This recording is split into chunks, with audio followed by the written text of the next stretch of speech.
अजून 2 लोक राजकारणात उतरणार नाही 5 वर्षानं, गरीब आणि विद्वान. गरीब माणूस नाही उतरणार, फुकणी इकली तरी सदस्य नाही वाजत.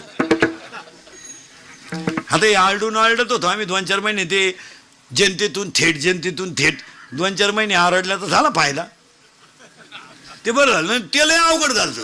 तो गडी गावात जुमानेच कोणला, ते एकटं झाल्यामुळं तेच खड्डे घ्यायचं. 15 वर्षापूर्वीचा काळ आता नाही आहे. 15 वर्षापूर्वी तुम्हाला ग्रामपंचायत लोकवर्गणीत चालवावं लागायची.